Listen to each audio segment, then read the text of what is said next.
So very good morning friends. आज अपन start करते हैं अपना Hindu analysis 10th of June के लिए। ओके, सो आई होप आप लोग की प्रिपरेशन अच्छी चल रही होगी। जो भी नए स्टूडेंट्स जुड़े हैं, अगर उनको इसकी पीडीएफ चाहिए तो उनको मिलेगी टेलीग्राम चैनल पे, जिसका लिंक मिलेगा आपको इस वीडियो के डिस्क्रिप्शन में। राइट, सो अपन स्टार्ट करते हैं अपना फर्स्ट टॉपिक से। सो अपना फर्स्ट टॉपिक कहता है Cauvery authority to meet on June 16 Mekedatu dam may not be discussed. So देखिए, आज अपने लिए क्या टॉपिक्स हैं। आज अपने लिए मेंस के लिए कुछ एडिटोरियल्स अच्छे नहीं थे। राइट, आज US politics and all Trump ये सब के बारे में डिस्कस ज्यादा किया गया था। राइट, लेकिन आज अपने लिए प्रीलिम्स के लिए काफी इंपॉर्टेंट टॉपिक्स मिले हैं, लाइक जैसे कावेरी हो गया, नाम दफा हो गया। सो आज अपन प्रीलिम्स के लिए काफी चीजें उठाएंगे, तो इस चीज का आप ध्यान रखेंगे। राइट, सो थोड़ा सा कावेरी रिवर के बारे में जानते हैं। It is known as Ponni in Tamil, also known as the Ganga of the south, and it is the fourth largest river of the southern India. Right, Ganga of the south कभी पूछ ले यूपीसी तो आप किसको बताएंगे? कावेरी रिवर। राइट, तो इस चीज का ध्यान रखें। It is a sacred river of southern India. Right, ये ध्यान होना चाहिए आपको। It rises on the Brahmagiri hills of the western Ghats. तो यहाँ पे यूपीसी क्या करेगा आपकी प्रिपरेशन में? ईस्टर्न घाट कर देगा। राइट, तो उस चीज का आप ध्यान रखें। In southern western Karnataka state flows in a south westerly direction through the states of Karnataka and Tamil Nadu. ठीक है, तो कहाँ से फ्लो होती है? कर्नाटका और Tamil Nadu. Descends the Eastern Ghats in a series of great falls and drains into Bay of Bengal through Puducherry. Right? So कहाँ से पास हुई? कर्नाटका, तमिलनाडु एंड पुडुचेरी। राइट, तो इस चीज का जैसे कि मैं आपको अगर एक बार याद कराऊं तो Ganga of the south, Brahmagiri hills आपको ध्यान रखना है, कौन से स्टेट से पास होती है। राइट, उस चीज का ध्यान रखना है। अब आते हैं अपन इसके ट्रिब्यूटरीज पे कि इसकी ट्रिब्यूटरीज क्या क्या है। लाइक जैसे कि अर्कावती, ठीक है, हेमावती, लक्ष्मण तीर्था, शिमसा, काबिनी, हरिंगिनी। ठीक है, तो ये सारी की सारी इसकी ट्रिब्यूटरीज हैं, ये आपको याद होनी चाहिए। आने वाले टाइम में अगर ये लोग इससे ट्रिब्यूटरीज से क्वेश्चन पूछें तो फिर आप इससे गलत ना करें, इस चीज का आप ध्यान रखें। राइट, तो आप सब पूछेंगे कि सर प्रीलिम्स में पहले से क्वेश्चन पूछ रखे हैं क्या? तो tributaries of Godavari, tributaries of Brahmaputra. Right, तो ये सारे की सारी क्वेश्चन यूपीएससी पूछता रहता है, तो आने वाले टाइम में वापस पूछ सकता है, क्योंकि जैसा अपन ने देखा है कि 2023 के प्रीलिम्स में काफी क्वेश्चंस ज्योग्राफी और इन्वायरमेंट आए हैं, तो आने वाले टाइम में वो ज्योग्राफी और इन्वायरमेंट पे फोकस कर सकते हैं। राइट, तो आप उसके अकॉर्डिंग अपना प्रिपरेशन करते रहें। तो अपन थोड़ा सा देख लेते हैं कि कहाँ से आती है। जैसे कि मैंने आपको बताया, कर्नाटका से ब्रह्मगिरी हिल्स, उसके बाद आती है तमिलनाडु, ठीक है, पुडुचेरी, फिर जाती है कावेरी बे ऑफ बंगाल में। राइट, तो ये सारा का सारा वे आपको इसका ध्यान होना चाहिए कि कहाँ से आ रही है। राइट, कौन से डैम्स हैं, कौन से ट्रिब्यूटरीज हैं, जैसे लक्ष्मण तीर्था मैंने आपको बताया, हरंगिनी बताया, राइट, अर्कावती बताया, ठीक है, सुनावती, काबिनी, ठीक है, ये सारे की सारी क्या है? इसकी ट्रिब्यूटरीज हैं। तो आप इस चीज का ध्यान रखें। अगर आने वाले टाइम में इनकी ट्रिब्यूटरीज से बना तो आप जरूर उसको राइट करके आएंगे। चलिए, तो अपन देखते हैं कि न्यूज क्या थी। न्यूज थी कावेरी वाटर डिस्प्यूट। वहां पे मैक्यू डैम के बारे में डिस्कस नहीं किया जाएगा। तो ठीक है, अपन ये देखते हैं ऐसा क्यों नहीं होगा और ये कब से इशू चलता आ रहा है। राइट, और इससे रिलेटेड अगर कुछ एक्ट है अपने पास तो कौन सा एक्ट है? अगर अपने से प्रीलिम्स में पूछा जाएगा तो क्या पूछा जाएगा? It involves 3 states and 1 union territory, Tamil Nadu, Kerala and Puducherry, जो मैंने आपको बता दिया। The genesis of the disputes is 150 years old and dates back to the agreements of the arbitration in 1892-1924 between the then Madras Presidency and the Mysore. तो ये आज का issue नहीं है। आप सोच रहे होंगे कि सर आज इशू कोई डैम की वजह से हो गया, लेकिन ये पहले से ही इशू चलता आ रहा है। Right, it entailed the principle that upper riparian states must obtain consent of the lower riparian states for any construction activity the reservoir and the river Kaveri. तो अपर riparian कौन स्टेट्स हो गए? कर्नाटका। लोअर riparian कौन हो गए? Tamil Nadu. Right, तो यहाँ से फ्लो हो रही है। राइट, सो अगर यहाँ पे इनको कुछ डैम कंस्ट्रक्ट करना है तो इनकी परमिशन लेनी पड़ेगी कि यहाँ पे कुछ वाटर स्टोरेज ना हो जाए। तो ये कुछ इशू था। राइट, अब अपन इसको कौन सा एक्ट के थ्रू डील करते हैं? Interstate water dispute act. ठीक है, तो ये डायरेक्टली आपके मेंस में क्वेश्चन पूछा जा चुका है। Right, interstate water dispute act. Right, so कहाँ का बना है? ये 1956 में बन गया था ये। राइट, तो जो भी सारी डीलिंग्स होती हैं वो इस एक्ट के थ्रू ही होती हैं। आपको इस चीज के बारे में ध्यान होना चाहिए। जब आप स्टैटिक पढ़ रहे हो तो आप इंटरस्टेट वाटर डिस्प्यूट एक्ट के बारे में थोड़ा सा और पढ़ लें कि कौन से एक्ट के थ्रू कैसे बना, इसके पावर्स क्या क्या हैं। तो आप और अगर प्रीलिम्स से क्वेश्चन बनते हैं तो आप और बेटर आंसर आउट कर पाएंगे। राइट, तो चलते हैं अपने नेक्स्ट आर्टिकल पे। अपना नेक्स्ट आर्टिकल कहता है Arunachal anti poaching camp destroyed by mob. तो ठीक है, आज अरुणाचल के ऊपर आया है, तो इसमें अपने को officials inspecting the camp in Namdapha national park and tiger reserve in Arunachal Pradesh, right. So अपने को क्या पता होना चाहिए यहाँ पे अरुणाचल प्रदेश के नामदफा नेशनल पार्क के बारे में, क्योंकि यहाँ पे यूपीसी हमेशा क्वेश्चन पूछता रहता है, राइट। हर 2 या 3 साल में आपसे क्वेश्चन पूछा जाएगा। तो नामदफा क्या है? Is in the fact the name of a river originating the park and meets in the नीहू दिवांग रिवर। तो ये थोड़ा सा रिवर के बारे में आपको ध्यान देना चाहिए। The Niho Diwang River is a tributary of the Brahmaputra and flows in north-south direction in the middle of the national park. ठीक है, तो निहो दिवांग रिवर कभी आ जाए कि कहाँ फ्लो होती है, ब्रह्मपुत्र के मिडिल से फ्लो होती है क्या, तो आपको पता होगा कि हाँ बिल्कुल बीच में से फ्लो होती है, राइट। तो अपन इसका क्लाइमेट देखते हैं, जो यूपीसी ने पहले क्वेश्चन पूछ रखा है।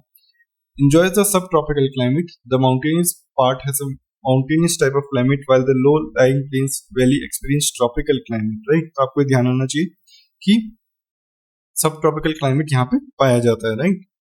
इसकी लोकेशन देखते हैं। स्टेट ऑफ अरुणाचल प्रदेश कितना किलोमीटर कवर करता है अपने लिए इंपॉर्टेंट नहीं है। It lies in close proximity to Indo Myanmar China tri junction, ठीक है। The park is located between the Dapha Bum range of the Mishmi hills in the Patkai range. ये आपके लिए बहुत इंपॉर्टेंट है। जैसे इस साल यूपीसी ने क्वेश्चन पूछे हैं ना, तो आने वाले टाइम में ऐसे क्वेश्चन पूछ सकता है, राइट। कौन से हिल्स के बीच में? Mishmi hills and the Patkai range, right. It is the 4th largest national park in India. ध्यान होना चाहिए आपको। तो पहले 3 से कौन से हैं? हेमिस कहाँ है? लद्दाख डेजर्ट, राजस्थान, गंगोत्री कहाँ है? उत्तराखंड, राइट। इसके बाद 4th आता है नामदफा। इस चीज का आप ध्यान रखें, क्योंकि यूपीसी ये पूछ चुका है कि सबसे ज्यादा लार्जेस्ट टाइगर रिजर्व कौन सा है। तो आपको ये पता होना चाहिए कि सबसे लार्जेस्ट नेशनल पार्क कौन सा है, राइट। चलते हैं अपन थोड़ा सा और जानते हैं लीगल स्टेटस में क्या क्या है इसके पास। 1983 में इसको लीगल स्टेटस मिला। इसको same year tiger reserve declare कर दिया गया था, राइट। टेंटेटिव लिस्ट में है UNESCO world heritage sites. UNESCO world heritage sites की लिस्ट में होना एक बड़ी बात है, राइट। इसकी बायोडाइवर्सिटी देखते हैं। The biodiversity has more than 100,000 floral species and more than 400 faunal species. तो आप देखिए कितनी ज्यादा है, right. It is also a part of biodiversity hotspot. UPC का इंपॉर्टेंट टॉपिक है। It is the only park in the world to have 4 feline species of big cat, namely the tiger, the leopard, the snow leopard and the clouded leopard. तो 4 back species जो पाई जाती है वो सारी की सारी यहाँ पे पाई जाती है, right. It's also famous for critically endangered species like Namdapha flying squirrel. तो स्क्वेरल अभी 2023 का अगर आपने फिल्म्स दिया था, आपको ध्यान होगा कि स्क्वेरल के ऊपर यूपीसी क्वेश्चन पूछने लग गया है। तो स्पीसीज का आप ध्यान रखें जो आपको पढ़ाई जाती है। Species that last spotted 1981 Huluk gibbon is the only ape species found in India and found in this national park. तो क्या ध्यान रखना है आपको? क्या यूपीसी ट्रिक करेगा? ये बिल्कुल सही फैक्ट होगा कि only ape species found in India and is found in this national park only, right? तो इसका वेजिटेशन देखते हैं। Tropical evergreen forest, tropical rain forest, right. तो इस चीज का ध्यान रखें। उसके बाद अपन कुछ और प्रोटेक्टेड एरियाज देखें तो कौन से हैं? पक्के, मॉलिंग, कमलांग, ईटानगर, ईगल नेस्ट। तो इनमें से अगर कुछ फिल्म्स में क्वेश्चन बन जाए कि हाँ भाई ये सब कहाँ लाया करते हैं, तो आपको ध्यान होगा कि ये अरुणाचल प्रदेश में लाया करते हैं। सर ने हमको पढ़ाया था, राइट। तो अपन चलते हैं अपने नेक्स्ट आर्टिकल पे। अपने लिए उतना ही इंपॉर्टेंट था। सो अपना टॉपिक कहता है pipe portable water across India will avert 4 lakh diarrhoea death finds WHO। तो सबसे पहले आपको WHO के बारे में ध्यान होना चाहिए। आज मैं आपको WHO के बारे में नहीं करूंगा, क्योंकि WHO के बारे में मैं एक्सपेक्ट कर रहा हूँ कि एक अच्छा टॉपिक आने वाला है, राइट। आज अपन देखेंगे जल जीवन मिशन के बारे में। जल जीवन मिशन क्या है, ठीक है। गवर्नमेंट इसके ऊपर कैसे कैसे खर्चा कर रही है और ये कैसे कैसे हेल्प कर सकता है, राइट। तो अपन देखते हैं। About 62% of the rural household have pipe water connection, the rest have to find water from other sources. तो आप देखिए आज अपने लिए वाटर अपन सिर्फ टैप ओपन करते हैं और अपने लिए पानी आ जाता है। लेकिन आप सोचिए वही अगर आपको पानी रोज भरने जाना पड़े, कितना दूर, 10 किलोमीटर दूर, तो आपके लिए कितना हेक्टिक हो सकता है, राइट। तो उसके लिए जल जीवन मिशन अपन ने चालू किया है, ठीक है। तो उसके लिए आप वो कैसे वर्क कर रहा है वो देखते हैं।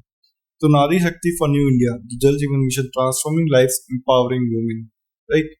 तो देखते हैं इसके 4 कौन से वुमेन पॉइंट ऑब्जेक्टिव्स हैं। Rural womens have no longer have to walk extra miles to get water. तो क्या है होगा? Tap connections, right. Enhance their quality and life, save time for better care for their family. तो क्या होगा, right. जैसे ही उनका टाइम बचेगा, अगर उनको इतना दूर नहीं जाना पड़ेगा, तो वो अपनी फैमिली की केयर बेटर कर पाएंगे, right. Given time and opportunity for education specially for young girls. तो क्या हो रहा है? एजुकेशन यंग गर्ल्स की हो पाएगी, राइट, स्पेशली, जो पहले अब से वो पानी भरने के लिए चली जाती थी या समथिंग ऐसा कुछ। 50% of rural house hold connected with tap water connection. तो आपको ऑब्जेक्टिव पता लग गए सारे के सारे। अब अपन थोड़ा सा जल जीवन मिशन के बारे में जानते हैं, कब लॉन्च हुआ, इसके एम्स क्या हैं, इसके फीचर्स क्या हैं, राइट। तो 2019 में लॉन्च किया गया। 55 litres of water per person मिलना चाहिए एक रूरल हाउस होल्ड में through functional household tap connection by 2024। आपको ध्यान होना चाहिए कब तक, 2024 माने कि नेक्स्ट ईयर ओनली। तो Jal Jeevan mission looks to create a jan andolan for water, thereby making it everyone's priority, right. So सबको मिलना चाहिए, ये अपनी प्रायोरिटी है, right. It comes under the Jal Shakti ministry. तो ये कौन सी मिनिस्ट्री के अंदर आता है, आपको ये ध्यान होना चाहिए। यहाँ पे यूपीसी का करेगा, अर्बन अफेयर्स मिनिस्ट्री कर देगा या हाउसिंग अफेयर्स मिनिस्ट्री कर देगा। तो आपको ध्यान होगा कौन सी मिनिस्ट्री के अंदर आता है। The mission ensures functionality of existing water supply system, water connection, water quality monitoring as well as sustainable agriculture. तो इसका एम आपको ध्यान होना चाहिए। कोई भी मिशन के एम होते हैं ना, तो इनको आप काफी आंसर्स में यूज कर सकते हैं, right. It also ensures conjunctive use of conserved water, drinking water source augmentation, drinking water supply, grey water treatment and its use। तो देखिए सारे एम्स पॉजिटिव हैं। यूपीसी अगर इससे पूछ ले क्वेश्चंस तो आपको ध्यान होना चाहिए कि गवर्नमेंट का इनिशिएटिव है, तो पॉजिटिव एम्स होंगे सारे, राइट। अपन इसके फीचर्स देखते हैं। GI focuses on integrated demand supply management of water at the local level. Local level याद रखिए, नेशनल या स्टेट लेवल नहीं बोल रहा है, लोकल लेवल बोल रहा है। Creation of local infrastructure for enforced sustainability measures as mandatory elements like rain water harvesting होनी चाहिए, अच्छी बात है।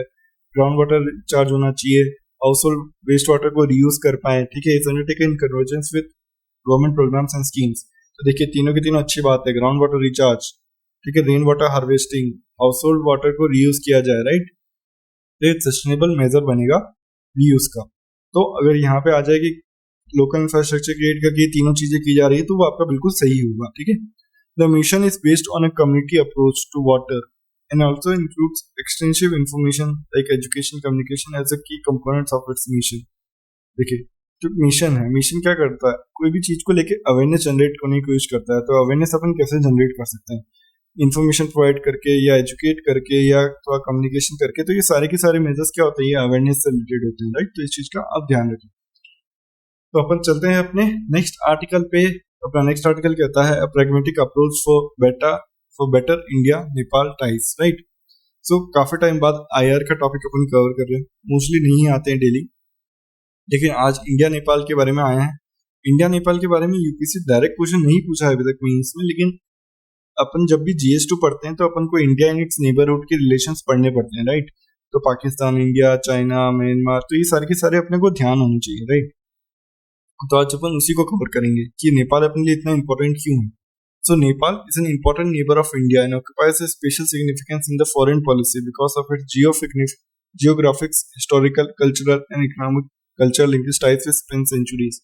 तो नेपाल अपने लिए सिर्फ एक हिस्टोरिकली इंपॉर्टेंस नहीं रखता, हिस्टोरिकल, कल्चरल, इकोनॉमिक, जियोग्राफिक काफी इंपॉर्टेंस रखता है, राइट।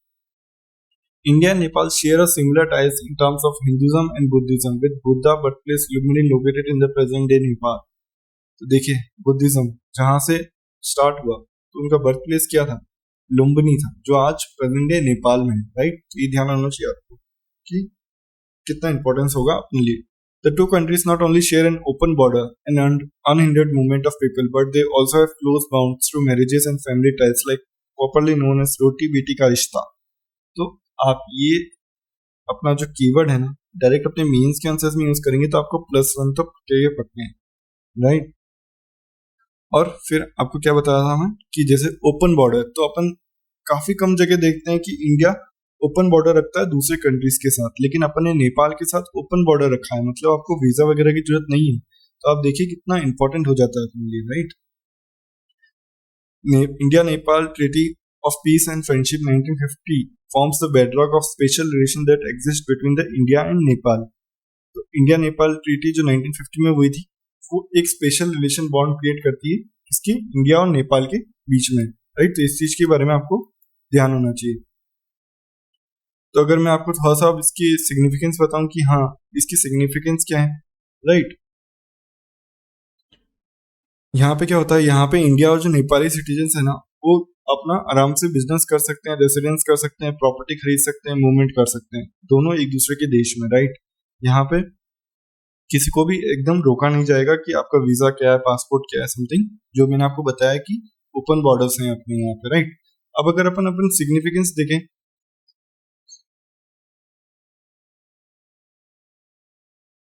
तो ठीक है दोस्तों, अगर अपन इसकी सिग्निफिकेंस देखें तो इसकी क्या क्या हो सकती है, आप देख सकते हैं इसकी ट्रेड एंड इकोनॉमी में अपनी कितनी होती है, कनेक्टिविटी होती है, राइट। ये सारे के सारे जो भी अपन पेस्टल अप्रोच लगाते हैं ना, लाइक जैसे economic, social, right, technological, environmental, ये सारे बेसिक्स से रिलेटेड कैसे हो सकती है, लाइक जैसे कि काफी रिवर्स है जो नेपाल के थ्रू होके आती है, तो वो आपके लिए इंपॉर्टेंट सकती है। जैसे महाकाली ट्रीटी, महाकाली रिवर, जैसे 2020 21 में इससे रिलेटेड डिस्प्यूट खड़ा हुआ था, राइट। अगर यहाँ पे कोई जियो पॉलिटिक्स होती है तो उससे रिलेटेड अपने लिए कैसे वर्क करता है, राइट। तो ये सारी की सारी चीजें आपको ध्यान होनी चाहिए। ये जब आप GS2 का आयर का टॉपिक पढ़ रहे होंगे, international relations India and it's neighbourhood, तो आपको वहां पे ये अच्छे से पढ़ाया जाएगा, राइट। सो अपन चलते हैं अपने नेक्स्ट आर्टिकल पे। सो अपना नेक्स्ट आर्टिकल कहता है the necessity of electricity distribution companies. तो इसके ऊपर 2020 से काम चल रहा है, लेकिन आज तक यूपीएससी ने अभी तक क्वेश्चन नहीं पूछा है। लेकिन अपन सब जानते हैं कि इलेक्ट्रिसिटी एनर्जी, यूपीएससी हमेशा इससे क्वेश्चन पूछने में इंटरेस्टेड रहता है, राइट। सो आज अपन देखते हैं कि डिस्कॉम कैसे वर्क करते हैं, ठीक है, उसके लिए क्या क्या स्कीम्स गवर्नमेंट ने ला रखी है, राइट, उसके लिए गवर्नमेंट और क्या वर्क करना चाहती है आने वाले टाइम में, राइट। तो ये सारी की सारी चीजें आज अपन देखेंगे। तो अपन कई बार सुनते हैं कि पावर डिस्ट्रीब्यूशन कंपनीज क्या है, लॉस में है, राइट। लॉस में क्यों है, क्योंकि कई बार उनको टेक्निकल इश्यूज हो जाते हैं। कई बार अपन ये देखते हैं कि इलेक्ट्रिसिटी की चोरी भी की जाती है, राइट। तो इलेक्ट्रिसिटी कंपनीज अगर लॉस में रहेंगी तो वो अपने को इलेक्ट्रिसिटी अब क्या होगी, महंगी कॉस्ट में डिस्ट्रीब्यूट होगी, राइट। सो उसके लिए कुछ गवर्नमेंट ने इनिशिएटिव्स निकाले हैं, जैसे कि what initiatives have been launched for power sector discoms. तो क्या क्या डिस्कॉम्स के लिए निकाली देखते हैं। Revamped Distribution Sector Reform Scheme (RDSS) launched in July 2021 is the latest central government grant-based program towards electricity distribution network statement investments। तो आप ये देखिए क्या है ये ग्रांट बेस्ड इन्वेस्टमेंट प्रोग्राम, ठीक है। ग्रांट माने कि अगर उन्होंने आपको दे दी तो आपको वापस देने की जरूरत नहीं है, राइट। ये लोन नहीं है, ये ग्रांट है, राइट। तो इस चीज का ध्यान रखें। जब भी आप इस चीज को ध्यान रखते हैं तो आप इसी चीजों को आंसर आउट कर पाते हैं, राइट। सो जैसे कि अपन देखें earlier schemes like accelerated power development program and urban loss reduction scheme, PM Saubhagya, rural connections and network expansion focus scheme. तो इस सारे के सारे स्कीम्स के द्वारा अपन ने काफी वर्क किया है, जैसे कि दीनदयाल उपाध्याय ग्राम ज्योति योजना, ठीक है, Ujjwal discom assurance Yojana played a significant role in increasing access and improving performance of power sector discoms of India, right. तो अब आप क्या करेंगे, जैसे अगर आपको कोई डिस्कॉम से रिलेटेड क्वेश्चन आ जाता है कि भाई हाँ अपने को इनको इन्वेस्टमेंट देने की जरूरत है या इन पे वर्क करने की जरूरत है, या आपके इंटरव्यू में आपसे पूछ लिया जाता है कि आप बताएं कि इलेक्ट्रिसिटी का अपने यहाँ पे क्या हाल है, राइट। तो आप स्टार्ट कर सकते हैं उसके बेसिक फैक्ट से कि आज अपनी इतनी डिस्ट्रीब्यूशन कंपनीज हैं या इतने लोग इसके अंदर एम्प्लॉयड हैं, राइट। तो ये सारा का सारा जो बेसिक आप उठाते हैं ना, तो यहाँ पे इसलिए आपको यूपीएससी इंट्रो में आराम से मार्क्स दे सकता है, राइट। तो उसके बाद अपन थोड़ा सा गवर्नमेंट इनिशिएटिव्स प्रोवाइड कर सकते हैं, थोड़ा सा उसके आज चैलेंजेस क्या क्या है वो बता सकते हैं, राइट। उसके लिए अपन कैसे वर्क कर रहे हैं वो बता सकते हैं, राइट। उसके बाद आप कंक्लूजन बताएंगे कि हाँ अपन कैसे गवर्नमेंट स्कीम्स या कैसे एसडीजी गोल्स को कंप्लीट करने के लिए इसको प्रॉपरली वर्कआउट कर सकते हैं। कि अगर आपने एसडीजी गोल याद करें तो आपको ध्यान होगा कि एक एनर्जी से रिलेटेड भी आता है डायरेक्ट, राइट। सो अब वहां पे बताएंगे कि हाँ अपना एसडीजी गोल है उसको अपन कैसे एनर्जी के थ्रू, कंप्लायंस के थ्रू कैसे रीच आउट कर सकते हैं। जैसे कि आज अपन देखते हैं कि मैं आपको बताता हूँ ईवी व्हीकल्स। तो ईवी व्हीकल्स क्या होती है, मोस्टली इलेक्ट्रिसिटी पे डिपेंड कर रही है ना एनर्जी। तो अगर इलेक्ट्रिसिटी प्रॉपर सप्लाई नहीं हो पाएगी तो इलेक्ट्रिक व्हीकल्स का भी डिस्ट्रीब्यूशन अपने यहाँ प्रॉपर नहीं हो पाएगा, राइट। तो आप जब भी पढ़ते हैं ना तो आप चीजों को इंटरलिंक करके पढ़िए, जैसे स्टैटिक और करंट को इंटरलिंक करके पढ़िए, राइट। फिर एट लास्ट आप थोड़ा सा यूके मॉडल के बारे में बता सकते हैं। आप इस थोड़ा सा एडिटोरियल को पढ़ लें आज, क्योंकि यूके मॉडल का थोड़ा सा अच्छी बात बता रखी है यहाँ पे, राइट। कभी कभी आप थोड़ा सा एडिटोरियल्स पढ़ भी लिया करिए, इससे आपको हेल्प ही होती है, राइट। सो अपन ऐसे ही मिलते रहेंगे और एडिटोरियल्स के साथ।